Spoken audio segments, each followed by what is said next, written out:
Hello, welcome back to WinFS Trading YouTube channel, the channel that has been optimized to make you rich trading the Forex synthetic market.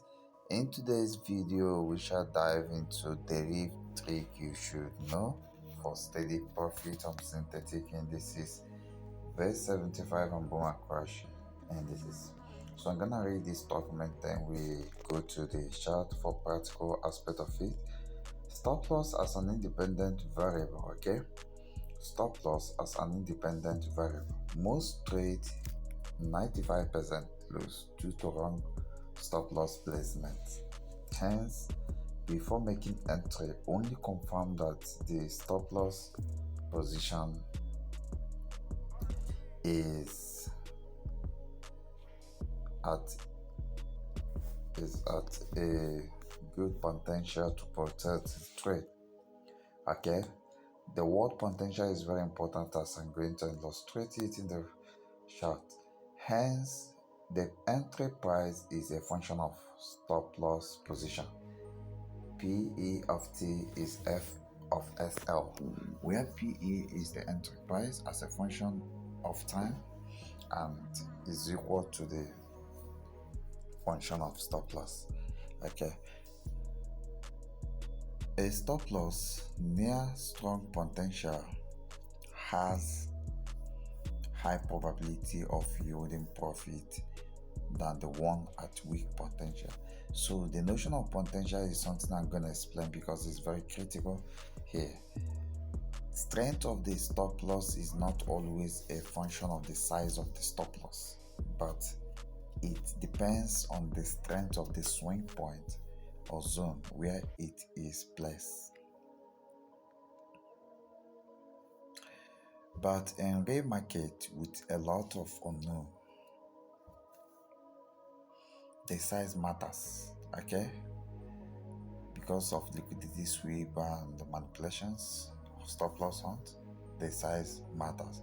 The bigger the size of the stop loss, the higher the probability of getting your profit.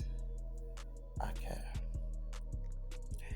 A big stop loss will mean that trade will have room to pace or fluctuate between losses and profit before heading to steady profit.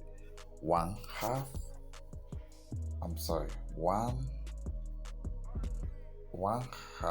to view SL as a moving particle so that the SLDT,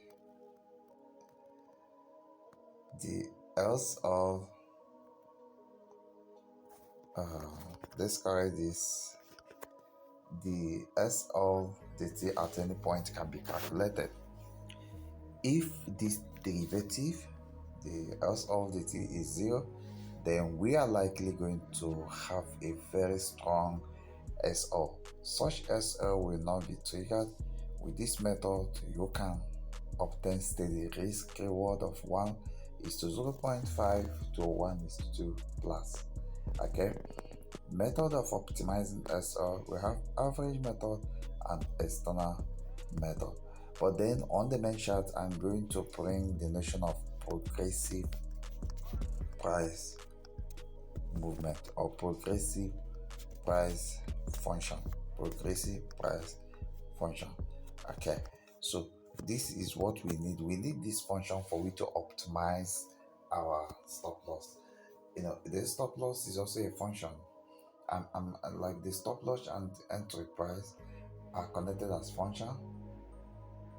Now the stop loss is also a moving particle, so it's also a function of time, and we now have a progressive price function whereby the price is the objective function and the constraint is the stop loss function. But the aim here is to optimize the stop loss function is the objective function and the constraint is the price function. So we want to optimize the stop loss function, which is the objective function, subject to the price function. You see, I'm going to get back here so that you understand what I'm saying. So if you check here, when I say progressive price function, the progressive price function is a constraint. So it's a constraint that we have to stand on it so that we can optimize our objective function, which is the stop loss function. The stop loss is always varying with time. So when you drive a stop loss function, it could be a linear or quadratic equation, now this stop loss function can exist as a linear function of time or as a non-linear function of time, and the constraint, which is the price function, will also be there, and our aim is to optimize the stop loss function subject to the price function. You see, this is a whole lot of mathematical stuff which I'm not going to dive into in this video. Rather, I'm going to use the intuition from them to explain certain events that happen on the chart. I'm telling you the honest truth. I'm telling you that the trading software are built on valid mathematical approach and valid mathematical tools, basically calculus, vector, and statistics and probabilities. Okay, so if you really want to survive trading, you all actually need to decode those mathematical principles and use it to your advantage. So in this video, I will not go into those mathematical analysis or derivation, no. Rather, I'm using the output knowledge. I will use the output knowledge to explain what is happening on the chart so that you will make an informed decision while trading. Okay, so right now I'm going to go to chart to start the explanations.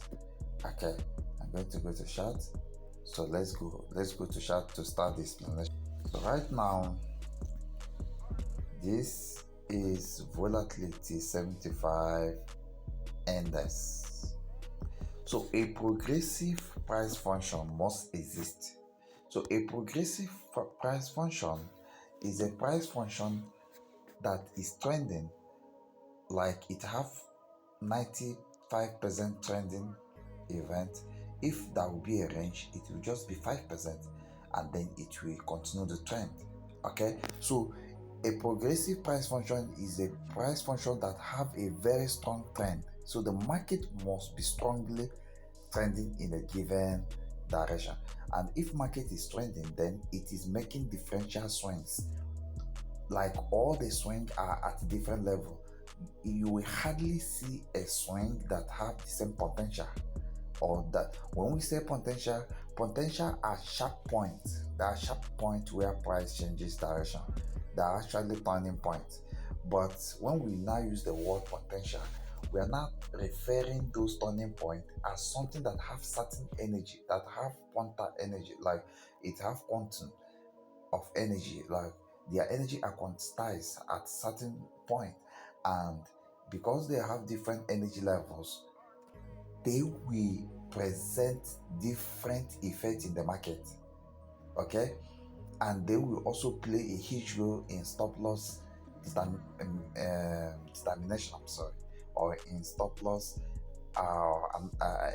analysis. They will play a vital role. Okay, so a market that is making differential potentials or differential swings with high speed and momentum is a trending market. When I say high speed, it takes fewer candles to reach certain destination, and when I say momentum, it makes little retracement and then bigger impulses. Okay, so when you see such market, that is what you should be trading. Okay, now the you have understood the meaning of progressive function, which is our objective function. It should be a price event that is trending, and such trend should not be weak, should be strong. Strong trend means that there are potential differences. The turning points are at different levels, and there are fewer retracements and much more impulses. Okay? Now, when we have gotten such price function, the next thing is to plan our stop loss. Now, stop loss should be, the entry price should be a function of stop loss. You don't want to put your stop loss at a potential that is weak. Now, uptrending market, for uptrending market as you are seeing it here, all the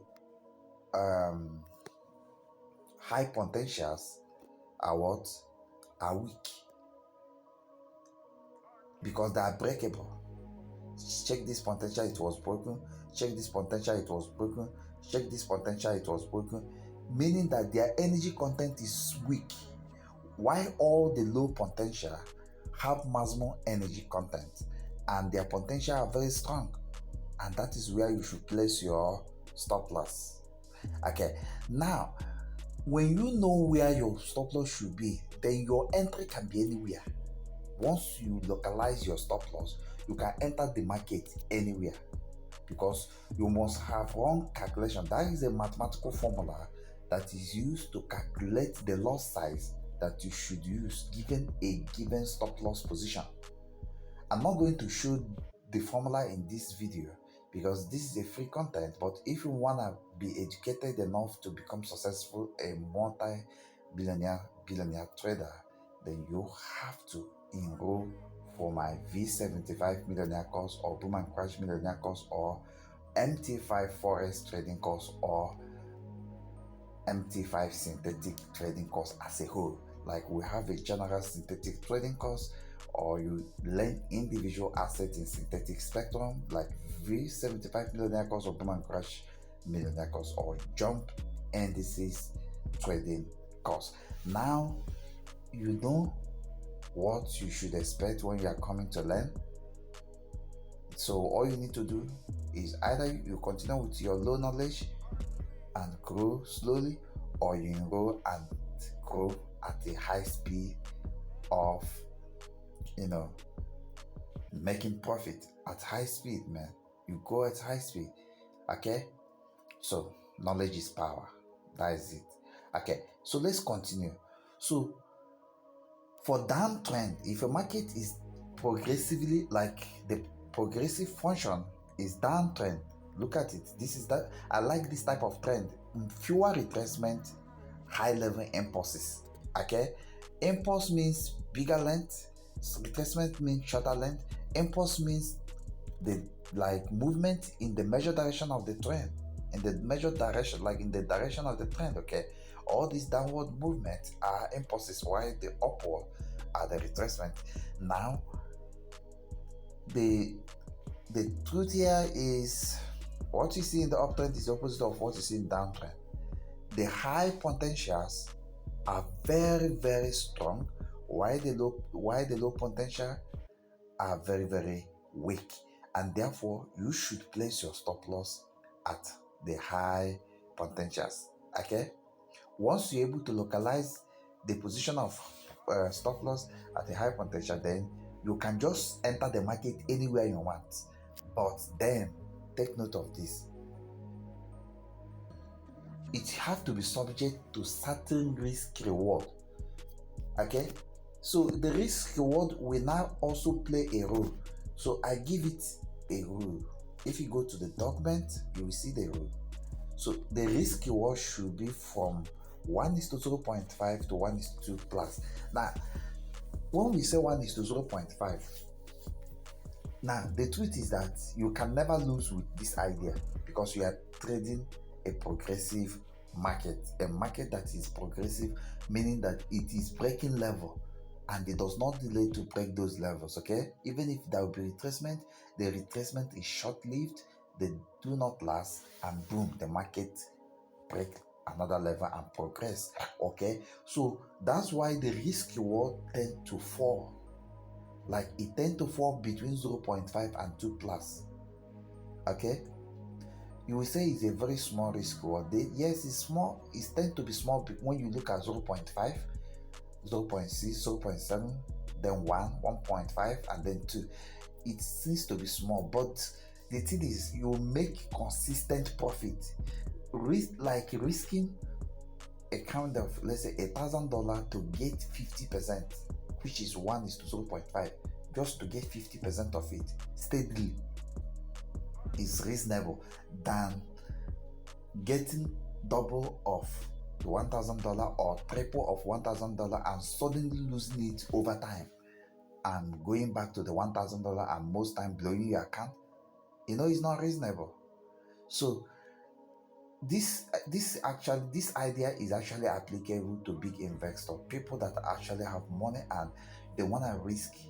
When they risk 1%, that 1% is like you're risking 1,000%. Like it's like you're risking 1,000% in real market, which is very, very unrealistic.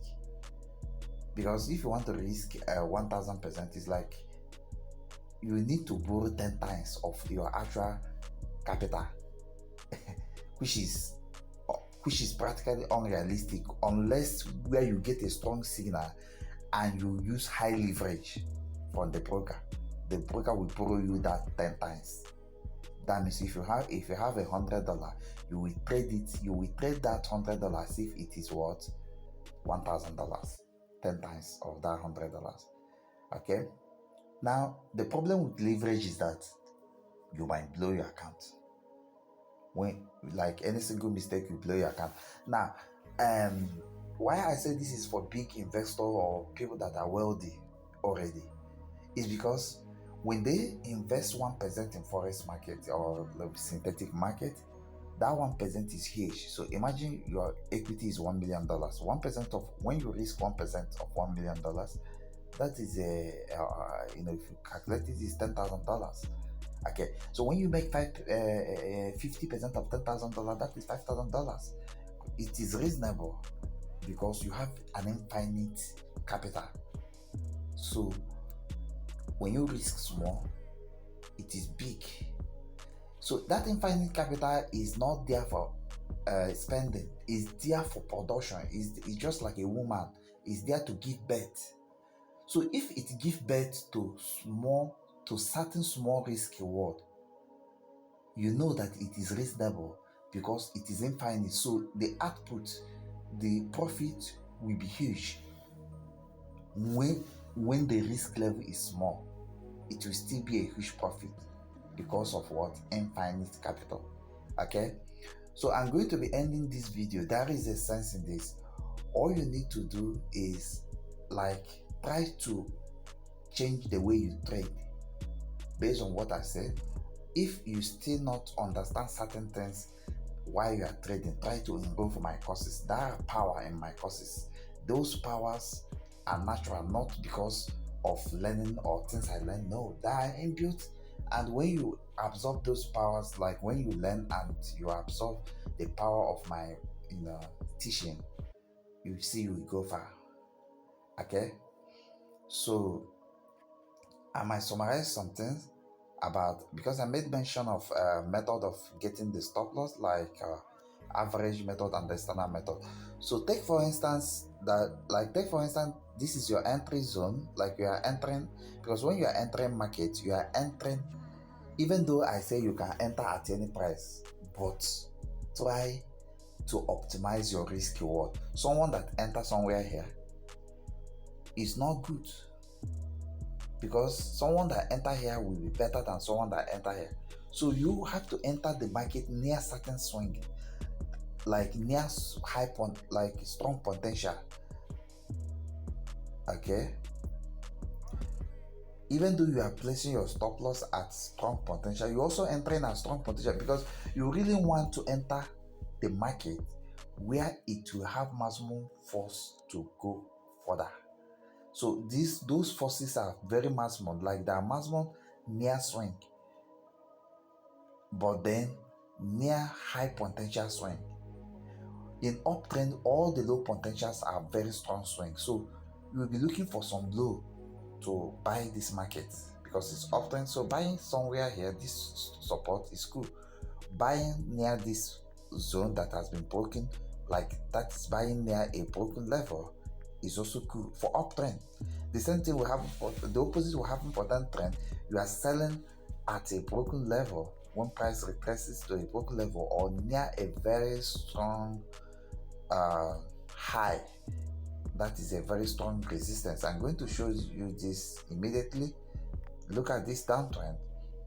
You're actually selling at a very strong resistance or at a broken level, price break here, and also this is a strong resistance.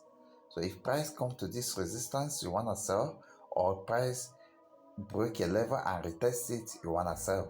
Okay, so all the high potential are strong in downtrend, and so you are entering near those potential, and your stop loss will still be at like at high potential. Then it should not be where you enter the market. It should be separated. There should be a separating distance, and then we use average method to locate the best, either external or average method.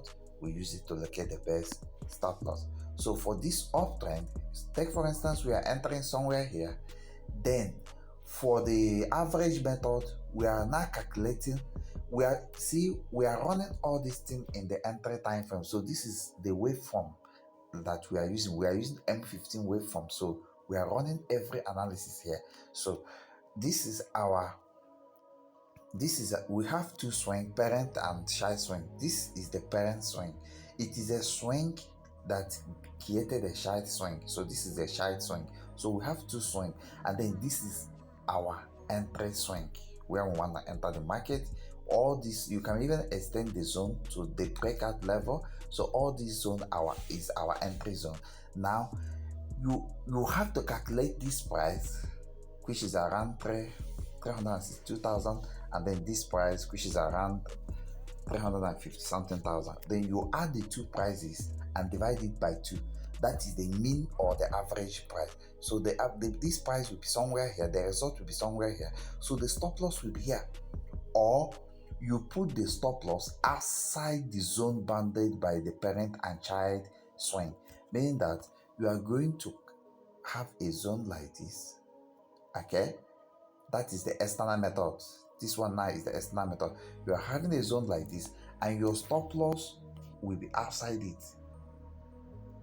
Okay, outside the zone bounded by the swing and the child. So your stop loss will be here, and then if you exactly enter here, you are risking 23,000. Okay, now your first take profit, if you want to be conservative, okay, if you want to be conservative, your first take profit will be at this price, which will be around 9,000 pips. Okay, now if you now come to calculator and then you run the risk reward, okay, 9,000 divided by 23,000, you will have like our risk reward with 1:0.4, which is so we can extend it to make it like place our TP so that we get 10,000 pip, or we get 11,000 pip, or 12,000 pip. So that will give us 1:0.5, which I said in the video, and that is 50% profit. Okay, so that is how this works. So let me touch downtrend. So for downtrend, you have to localize your entry, which is somewhere here, and then get the parent swing.